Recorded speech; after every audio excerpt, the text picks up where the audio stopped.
All right. 3, 2, 1, and action. What's up, everybody? It's Tony Tubes, and I'm coming at you. It's Friday, December 18th, 2020, day before my daughter's birthday. It's pretty close to Christmas. And I tell you what, we got a nice little fucking Christmas present today. My cousin Julian and I have been keeping up on The Mandalorian. Today was the final episode of the second season. And every Friday we wake up, fucking watch this shit once both of us are up and shit. And it was really good. And we're going to talk about it.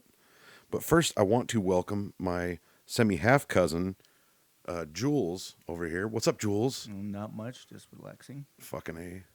Just we got the Mandalorian on mute in the background. And so Julz and I have been Star Wars lovers for a long time, and I would like to say that Julian has a pretty good knowledge of Star Wars, at least surrounding the original trilogy and a lot of like the lore and the books and the canon shit that comes with that. Yeah, I remember in 1977 when A New Hope first came out in the movie theaters. I went to it in a Rapid movie theater in Rapid City, South Dakota. Yeah, I didn't. So, I was like negative 12 years old or something. yeah, Or no, and I've been in love with Star Wars ever since. I was negative like 8 years old. I just, I remember watching fucking Star Wars, like the original trilogy. Like my dad taped it off of like Showtime when we get Showtime free weekends and shit. And then I was a part of the like the 1996 or 97 special editions when those came out. I was a part of that generation of people who got to see them in the theater, except for Return of the Jedi. My sister and her stupid fucking friend, conned me into going to Howard Stern's Private Parts. And it's an R-rated movie, and I was like fucking 12 or some shit. And so we went to that instead of a different movie, and then... Great age to be introduced to Howard Stern. Right? It was amazing. But and so we get home, and of course my sister goes and like straight away tells my fucking parents, because that's what she did all the time. And I got grounded from going to Return of the Jedi in the movie theater. And I give my dad shit about that to this day. Like, fuck you, man. So that's the only one I haven't seen in the theater, except for I didn't see Rogue One or Han Solo in the theater. I wish I would have went to see Rogue One in the theater, but I didn't know what to expect. Yeah, and that's exactly what this is with The Mandalorian. It's like Rogue One all over again, but in the best ways possible, because you're just looking at this world and going, this is amazing because it's in that world, but it has stuff to do with the Skywalkers, but not necessarily directly. And Well, just more action in general, I think. yeah, a lot more action, and just I don't know. Rogue One tied up a lot. It tied up a lot of feelings for me, and it made me really, really like, because Rogue One came out after Episode 7, right? Like it went The Force Awakens, then Rogue One, Yeah. and then The Last Jedi, then Solo, Yeah. and then The Rise of Skywalker, right? Pretty soon. Yeah. So, I watched The Force Awakens. I loved that, and then Rogue One came out, and then I didn't see that until it had already come out on DVD and shit, and I remember I still have a video of me watching it. Like when I sent it to you and shit, because you're like, you need to show, because we weren't living in the same town. You're like, you need to watch the end of this movie. And so I did. And I recorded, and it was amazing. Cause that Darth Vader scene was just fucking amazing. Oh, yes. And I am a huge Vader fan. And I've always been a Luke Skywalker fan. Like, everybody else was Boba Fett, Solo, Vader. And here I was, I'm rooting for the hero. You know, I'm rooting for the guy that was always the fucking hero in the movie. And I gave a lot of shit to The Last Jedi because it was a shitty way. Like, you know, if I'm going to see after The Force Awakens and you see him up on that mountaintop, and we had to wait 2 fucking years, man. 2 fucking years to find out what he had to say. And then Ryan Johnson came in and just fucking took a dump on everything. You know, calling it a laser sword and throwing it over a fucking cliff and shit. And the thing about that is I would have been okay with that movie if at the end I would have gotten a good Luke Skywalker fight. You know, I was waiting for it. Well, you know, he was much like Kenobi in A New Hope. Okay, he was too old to like actually do any real fighting. You know. Kenobi actually connected fucking swords.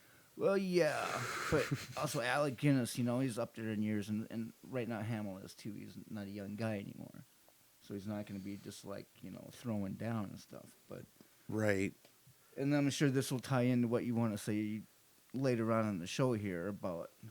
Yeah, about okay, because there's and gonna be a lot of spoilers in this episode of The Mandalorian because we're gonna go through. We're gonna you know go up until the last, you know, today's episode, the last episode of season 2. What is it? The Rescue? Isn't that what it was called? The Rescue. Yes. Fucking A. But see, in my eyes, what would have really been cool. Is this thing fucking recording? Still? Hello? Okay. In my eyes, what I think would have been cool in The Last Jedi is they could have done it the same kind of way. But I think that having Kylo Ren come down, having Luke out there, and Kylo fucking shoots all of his guns, and then Luke walks out, doesn't dust the dust off of his shoulder like they did. God, that was cheesy.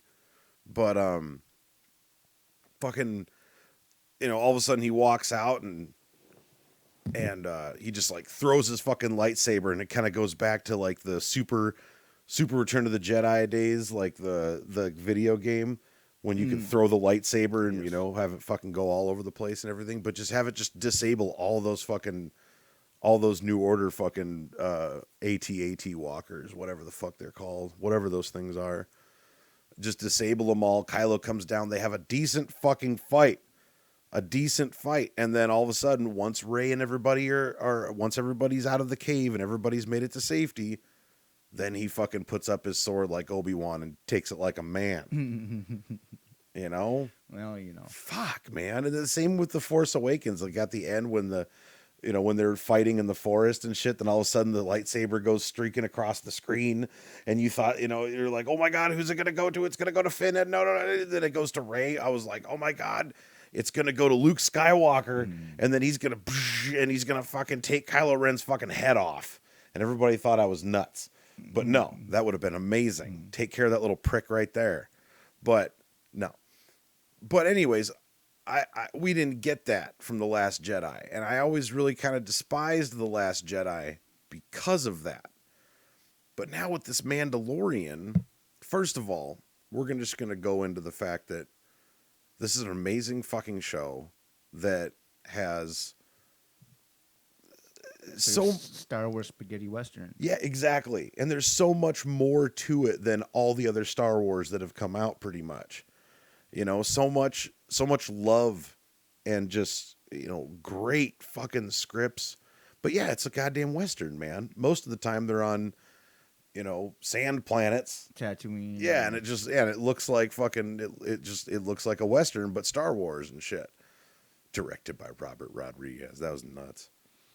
But yeah, man, like it's been cool. Like it was kind of repetitive in a way, like we were talking, to where it's like, okay, he needs to find this place, so he's gonna go to this place, and they're gonna say, okay, we'll tell you what you need to know or help you in any way, you know, however you need to be helped, but first you have to do something for me. And then he has to go through this little adventure to move on, you know, like Kung Fu, you know, keep walking the earth. Well, it's, you know, like much of mythology, actually. You know, the hero has to go through a series of quests to get to the ultimate goal. But and spoiler alert, the ultimate goal happened today, and it was sad as shit. Like, for real, you know? It's the one thing that he's been working to do this whole time. And you get to the end and it's like, oh man, do I really want that to fucking happen? Like, Well, tearjerker, you mean? yeah, man. At least for me. Well, yeah. I mean, it was just. I will admit, I cried a little. Oh, yeah, I looked over. You wiping your eyes a little bit, man. It's okay, though. Fuck, man. What was it? We were watching Con Air the other night. And he's sitting there talking to. It was when fucking Nicolas Cage and John Cusack are in the hangar talking about Nicolas Cage's daughter and shit. And he gets all fucking soft and shit. And then all of a sudden it's just like, I get a tear in my eye. I'm like, oh, am I really fucking crying during Con Air right now? Like, for real, dude. But but then I get to the Mandalorian and I look over at you and I'm like, oh, you're crying? Oh, yeah. Oh, okay. Oh, yeah. Well, I mean, and I get it. And it's like, he never takes his fucking helmet off for anybody, man. Like, he's taken it off 3 times now. That's the 3rd time. The Baby Yoda kind of reminded me at that point of my daughter Isabella when she was a baby. I used to like hold her like that, and she used to, touch my face and check my face out and stuff. Yeah, man. So it brought back kind of memories, but yeah. I'm a softie for Grogu. Grogu. It's such a fucked up name. Like, I mean, it's the most Star Wars name you can fucking have, pretty much. But like we were talking, man, it's like, they have all these fucking Finn Windu and fucking, Kit Fisto. Yeah, Kit Fisto and Bo Katan and shit. And I'm waiting for, like, the guy to, what's up, Mando? What's your name? I'm Mando. What's your name? I'm Jeff. Fucking Chuck. Yeah, I'm Chuck. What's up? Everybody's got these fucked up weird ass names and shit, but it's like, oh, they probably look at us and be like, Wendy? What the fuck is Wendy? Trisha? Sounds like you're shushing somebody. But yeah, man, like, it's okay. So season 2, final episode, The Rescue. At the end, we're sitting there watching it, and it's like, first of all, they get barricaded pretty much into the bridge of this place. They got the bad guy in cuffs. He's got the fucking Darksaber. Okay, there's some drama going on about the Darksaber now as to who can wield it and why. But it's like they're all afraid. I mean, obviously, you're going to be afraid of these dark troopers that are coming in, but he's got this fucking saber. He could just sit next to the thing can go through anything, they said, except for pure Beskar. Yeah, they said that, yeah. So he fucking just walks up to the door, and the moment they walk in, just shing, shing, just slice them the fuck up, man. Like, what, what the fuck are they sitting there, like, that worried about, I don't know. Might not be quick enough to take out a whole platoon of them as they're bullying their way through the doorway. Yeah, but the thing is he's got Beskar on, dude, and their bullets aren't going to fucking get through that. He just walks up and just starts fucking just flailing that thing like a 3-year-old, and he'd be fine, man. I think. It's questionable. I think. And there's 3 of them with Beskar, so it's like, shit. Fucking, I tell you what, though. And then all of a sudden, it's the biggest moment. They're coming in the door. They're all going to die. And then all of a sudden you hear this something go on.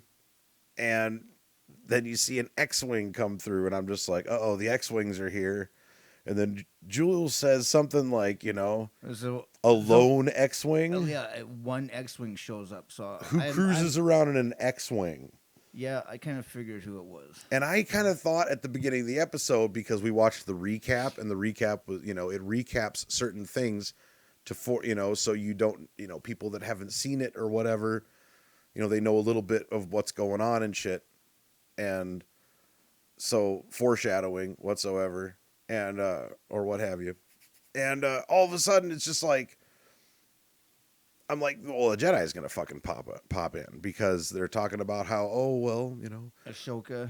Yeah, Ahsoka's sitting there saying a Jedi, could, kind of lock on to him and stuff and show up out of nowhere. And show up out of nowhere and everything. And they kind of foreshadowed that in the fucking recap. So, yeah, all of a sudden, it's just like, this is very possible fucking Luke Skywalker. I mean, who else fucking rolls around in an X-Wing? It's 5 years after fucking Jedi and shit. So he's running around. Mm-hmm. He's doing shit. Oh, yeah. And then all of a sudden, you see that fucking dark cloak walking down the corridor and shit, and it's just, and then they fucking, they show it to you on the thing that he's got a lightsaber, but you know what color it is. You don't know what color, and then all of a sudden you fucking see it, and it's green. Then you see the glove, the right-handed, the right glove and shit. And it's like it was everything that I needed it to be. It was like a cross between fucking Rogue One with, the Darth Vader. I was just gonna say, just as satisfying as yeah, that. just as satisfying as Rogue One with Darth Vader, but with Luke Skywalker. And that's why, honestly, it kind of makes me feel I don't have so much hatred for the Last Jedi anymore, because that was, legitimately probably the last time that I'm going to see Luke Skywalker wield a lightsaber. And I wanted to see more. I wanted to see him, fuck some shit up. And because, shit, dude, it's been since 1983 since we saw him wield the lightsaber. Yep. Okay? Graphics have come along. All sorts of things have come along to make this look just fan-fucking-tastic. Yeah, they did a beautiful job. They fucking did, man. And again, when I think, was it The Last Jedi when they had the flashback to Luke and Leia training in the woods?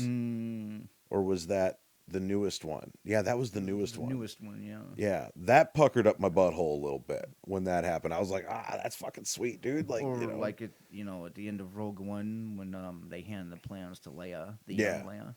But I'm just saying, like, in the ways of lightsaber battles, right? Because The Last Jedi, I was just kind of like, fuck. But then I saw, you see Luke a little bit, in that one as a young cat, fucking fighting with Leia and shit, and that was really cool. So it was like, it was so amazing to have. And yeah, it wasn't Mark Hamill, okay? And they CGI'd his face and all that shit. It was his voice, though. But yeah, it was his voice, yes.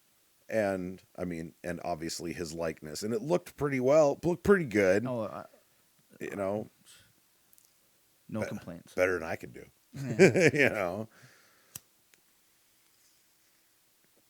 So, I mean, I just remember, I don't know about that. I just remember sitting there this morning saying, me and Julian are, gearing up to watch it and shit. And I'm just like, this fucking episode better be stacked, for an hour-long episode-ish.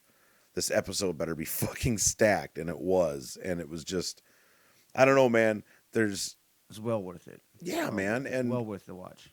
And the thing is like, yeah, my whole life, Boba Fett's been teetering on this thing with me to from badass to like, is he really a badass? Like, how much have we really seen of this guy? Yeah, it's more menace than anything, Yeah.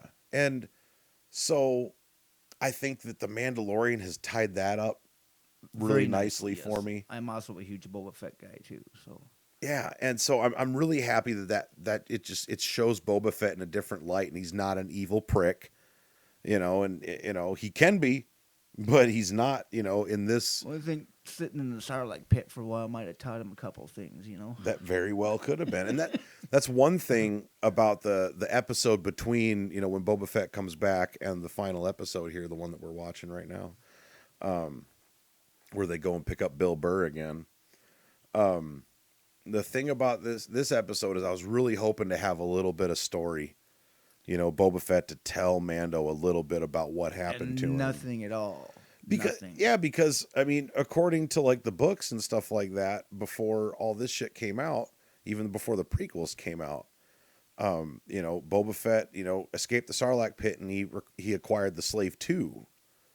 And there was, some time there with the Slave 2 and everything. And so I'm just wondering, like, what happened to the Slave 2? How did he reacquire the Slave 1? All this have shit. It stored somewhere, or yeah. I don't know. I mean, but so, yeah. Not to do another spoiler here or anything, but yeah, after the credits of this new episode. Oh, yeah, this is all spoilers, dude. We're going to talk about it. Let's talk about it. After the credits of this newest episode, they do a whole Boba Fett thing where he shows back up on Tatooine and goes into nonetheless Jabba's palace. And fucks Bib Fortuna up. Oh yeah, everyone. I was like, honestly, dude, I think it would have been really cool is if fuck you, Nimitz, is if he would have like stomped on the little pedal, opened the Sarlacc pit, and tossed fucking Bib Fortuna into the Sarlacc pit. Yeah, but is there even a Sarlacc left down there? It's been 5 years, man. He could have acquired a new Sarlacc. It's possible, yes. You know, he could have. It's been 5 years, man. But I also thought most of those guys probably died out in a desert. You know, when Luke. Oh, the pleasure skiff. Yeah, and all that. I mean, how many of them actually made it out? You don't really know. Yeah. Well, I mean, Bib Fortuna was on that fucking thing. Yeah, I know, and it blew up. So he bailed. He fucking question marks there. And he if he was there, he was probably standing next to Jabba, and because he was kind of Jabba's little man shit, and then so fucking Princess Leia killed him. Jabba. Right. And where the fuck was Bib Fortuna? Yeah, he fucking bailed. Seeing him get away or he bailed, man. He bailed. Salacious Crumb, was he there? I didn't see him up there. No. But yeah, they fucking laid waste to that fucking place, dude. That'd be crazy if like one of the episodes kind of focuses on Salacious Crumb, like he was hiding up there and shit, and then he comes down. Fucking. But yeah, the new spin-off series is the Book of Boba Fett. Yeah. I cannot wait. Yeah, it's gonna be on the throne, looking like Conan the Barbarian. There, that was awesome. Yeah, with what's her name, Fennec. Yep. Yeah, with Fennec with him and shit like that. Yeah, man.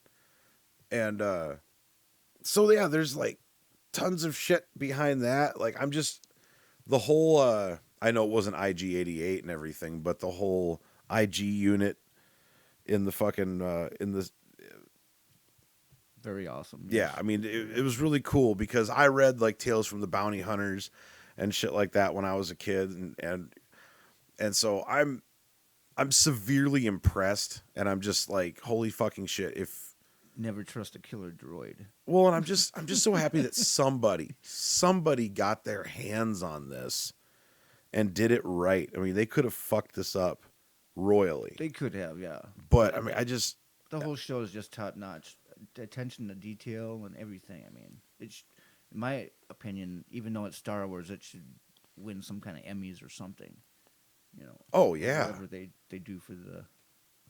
Yeah, and what's the guy's name that plays him? Pedro Pascal. Yeah, Pedro Pascal. Yeah, he's really, really good. Like I know that there's the whole thing that there's two stunt dudes that do supposedly most of the. They do some of it. He does some and they do some and everything, but they've they've learned how to walk just like him and all this shit, and so it's it's kind of weird to think like, okay, well, who the fuck's in there, man? Right. And so and just bringing Boba Fett back and getting him his fucking gear and physically seeing the Slave One in action. Oh yeah. And that's why I think that's why I'm telling you that you're kind of a some shit, man, because today in the episode he's fighting off some TIE fighters and shit or whatever, and then all of a sudden I was like, look at that move, and he just spins with his tail cannons. Boom. Well, yeah, but you fucking said it like at one point you're like ion cannon, and then like 2 seconds later they're like, he hit us with an ion cannon, and I'm like, I wouldn't fucking be able to call that. Yeah. He hit him with a big laser blast. Fuck. It's the rebels had an ion cannon on Hoth, and they were disabling the. Oh yeah, that's right. Star destroyers. Right on. They could get the transports through. Okay, so yeah, my brain didn't go there. If you would have given me a day. But X-wings are equipped with ion cannons too. Interesting. Yeah, it was really fucking cool to see that X-wing come and pull in there, dude. Oh, it was. Because deep down you're sitting there, you're just like, no, that ain't him. That ain't him. And as this whole thing's going on, they keep switching to the survivors on the bridge there, watching this happen on the closed circuit television, and you get the feeling that they're like very terrified and not exactly sure what the hell is going to happen here. Right, fucking A. But then once fucking she said it's a Jedi, Amanda was like, oh wait a minute, But the rest of them were scared shit. Oh yeah, everybody in that room was just like, fuck, shit. There's a lot of shit coming at us. Oh man, So, the new Kenobi series coming out soon. oh yeah, And Hayden Christensen is supposed to be playing Vader in that 10 years after their fight on Mustafar. Jesus. Yeah. How are they gonna fucking do that? Like, is Hayden Christensen gonna fucking like? Is he gonna do a James Earl Jones voice? Well, I don't know about that. Like, I don't how know. is he gonna be in the helmet? Like, how do you even know it's Hayden Christensen? Well, you don't necessarily, other than them saying that he's in there. I'm sure, whoever's around him would know. Yeah, I mean, it'll be interesting to see, and I'm just wondering if, Well, just like so many guest appearances on The Mandalorian, and you don't even realize it. right, right. But I'm just thinking, like, okay, if you have Hayden Christensen in the suit, okay, that's cool. He was in the suit in the But who was Revenge of doing the Sith. voice? And the voice, I thought that was still James Earl Jones at that time. And who was in the suit? Yeah, who was in the suit in Rogue One? Was it Hayden Christensen? Oh, geez, I do not know that information. I cannot answer. that. Like, and that's the thing is if like they should have had Hayden Christensen come Maybe and he be in the was. fucking suit. Maybe he was. I bet you he fucking wasn't. I bet you nothing he was. I bet you, yeah, dude, that wasn't Hayden Christensen. But it'll be interesting because Hayden Christensen didn't do the voice. And it'd be one thing if like the voice was a little bit different because he was younger in Revenge of the Sith when he finally got fucking put together and everything. Mm-hmm. It'd be different if it was his voice didn't sound like James Earl Jones, because now it's got to sound like James Earl Jones. And so yeah, that'll be very interesting to see. I'm down. Like I would love to see him come on board to something like something like this, like The Mandalorian, if they can do it this good. And I would love to see him kind of I don't know, kind of repay us for what he fucking did in his acting in the prequels, kind of be able to lift his head up a little bit more when it comes to the Star Wars shit. Instead Because of being a dopey, love-struck half Jedi. yeah, man, and it's just, and I know that deep down he's probably Those like, temper tantrums every 5 minutes. man, I fucking those goddamn movies just fucking follow me everywhere, and it'd be really awesome because he's a good actor. I've seen him in a couple other fucking things. He is and a good actor, he's not a bad actor. It's just those movies and the writing and shit was just awful. And not my favorites either. yeah, and so, I would love to see him come and fucking and like fucking, give stake to his fucking name, man, and be like, yeah, Vader, bitch, I'm sure they'll do their best because now they've got a pretty high bar to live up to. Right? Like, and that, yeah, I really hope that they can get some, because it's all, written by Favreau and shit, but the directors have been fucking stellar and everything's just been amazing. And oh my God, I can't believe we have to wait a fucking year. Less than a year, though. Yeah. It's less than a year. Seems like a long time. Yeah, it does.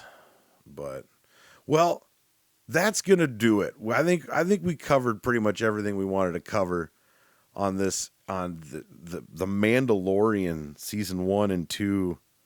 Wow, it was a hell of a ride, man. So can't wait for more of it. And it honestly, hey, Disney, if you're and Marvel and Star Wars and Kathleen Kennedy, if you guys are listening to this, it's like it makes me kind of hopeful for future Star Wars stuff.